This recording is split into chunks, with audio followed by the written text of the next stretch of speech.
everybody. Welcome inside the UPMC Rooney Sports Complex. It's time now for the keys to the game, presented by your neighborhood Ford store. I'm Missi Matthews, joined as always by Arthur Moats and Tunch Ilkin. Arthur, you went first last week, so we're making you go first this week. Hey, we have to keep it consistent. And with that being said, this defense has to make Lamar Jackson one-dimensional. Make him beat you throwing the ball. Tunch, we watched him on film. Right. We know he does not excel as a passer. Right. When he's running the ball, that's when he's great. But as a passer, he struggles.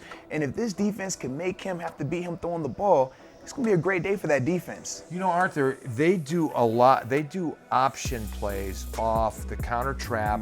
They do it off the lead. They do it off of everything. And one of the things you notice about him, if he finds a crease right now, he's going to take it upfield. Yes. But if not, he's going to take it to the sidelines. And it almost looks like the wide receivers are planning that. So you got to be able to, come up and support and run support from the outside and allow the posse to get there from the inside. Indeed, man. Pull him up. And that's the thing, man. But this defense can definitely do that. Would you put a spy on him? I think you should, Yeah. just because of the frequency in terms of how much Right. he wants to run the ball. Yeah. You see, even when he's scrambling, he's still looking to run, not looking to pass. Yeah. And those are the things that always, as a defender, make you say, spy this guy, please. Yeah. Who would you put on him?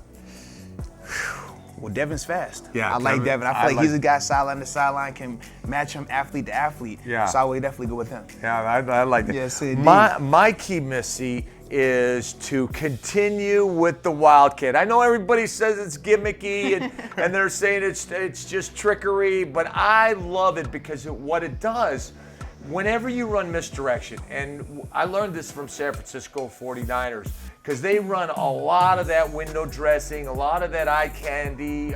They run reverses. They run this. They run that the double reverse. And one of the things that I saw happen last week for Cincinnati is when we ran the Wildcat and we ran the jet sweep, and when we ran the fake jet sweep, we noticed that the Cincinnati Bengals defense was caught flat-footed. And so, Arthur, when you do that and then you go back to power football, you're going to knock them off the ball because they're flat-footed. Absolutely. When you talk about the different motions, the jet sweep motions, even the Wildcat formations, as a defense, you do become more reactionary. You're not playing fast, you're not anticipating stuff happening. And that's when, as an offense, when you do all the window dressing but still run a downhill power inside run, I mean, it's the most effective that way. So as a defender, you hate that. Yeah. But for this offense, it's going to pay dividends. I love it. All right, I'm going to stay for my key on offense with Tunch this week. You have to get Juju Smith-Schuster involved. Mason Rudolph said it in the locker room this week. You have to get the ball into your playmakers' hands. Only 3 catches for 15 yards. We did find out, Randy Fiechner said he hurt his toe early in that game, still continued to play through it. But even James Washington, we know what history those two guys have together. Maybe we get a chance to see them go deep. They only have 1 pass over 50 yards so far this season. And both of those guys possess big play capability. So For sure. I definitely want to see that. Missy, I think James is going to bust out this week. I hope so. I've got a feeling that he is going to bust out this week and have a huge game. All right, those are our keys to the game. Thanks for joining us.